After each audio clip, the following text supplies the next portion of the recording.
የአምላክ እናት ድንግል ማርያም የሕይወት እንጀራን አዝላ ለልጇ የምታበላው ቁረሽ እንጀራ አልነበራትም። ውሃ ለምናለች። ለምን ትጨነቃላችሁ? ጌታ ሆይ መቼ ነው የምታሳካልኝ? መቼ ነው የራሴ ጎጆ የሚኖረኝ? የራሴ መጠለያ የሚኖረኝ? አከራዮቼ እኮ ጨቅጭቀው ገደሉኝ። አንዱ የሚበላው አጥቶ አስፋልት ላይ ያድራል። ረሃብ መሮታል። አንተ ደግሞ ለቤት ኪራይ የምከፍለው እያለ የአከራይዋ ጠባይ ነው የመረረ። ወይ ጥጋብ! ይሄ እንደው እናቱ የሞተችበትና ገበያ ሄደችበት እኩል ያለቅሳል። እውነት ነው። አከራይ የሚጨቀጭቅ ይመስለኛል። አልፎ አልፎ አከራይ ይጨቀጭቃሉ። ደሞዝ እያጣሩ ይጨምራሉ፣ ሲወደድ ይጨምራሉ። እነሱ ያለ ቤት የተፈጠሩ አይመስሉም። እንደው ከእናታቸው ማህፀን ሲወጡ እንደው አንድ ቪላ እያያዙ የተወለዱ ነው የሚመስሉት፣ ሲጨክኑ ማለት ነው። ውጡ ሲሉ እናንተም ታው በሕግ አምላክ ታረሙ በመምህር አምላክ። ቤት የእግዚአብሔር ነው።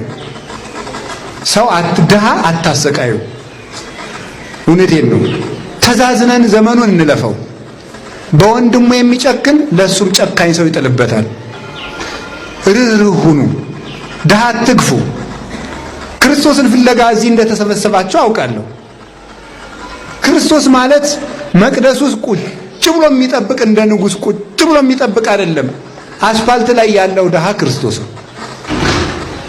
ጦም የሚያድረው ወንድማችን ክርስቶስ ነው። እኛ ሁለት አይነት ምግብ በልተን ስላልሰጠኝ አመሰግናለሁ። አዎ እንደዚህ ነው። ከዚህ በኋላ ግን ትሰራላችሁ፣ ትማራላችሁ፣ ትጥራላችሁ፣ ትደክማላችሁ።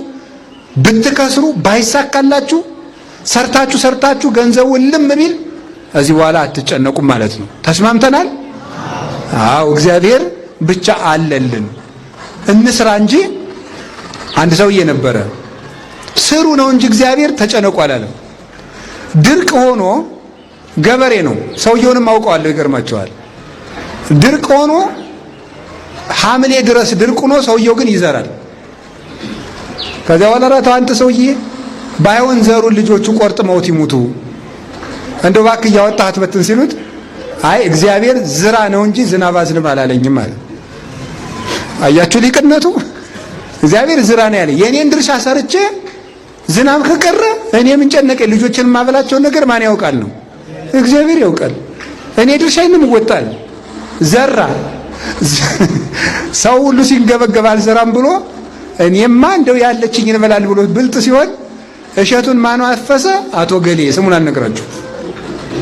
እሱ እሸቱን ለልጆቹ ቆርጦ አበላ፣ አዝመራውን አጭዶ ልጆቹን መገበ።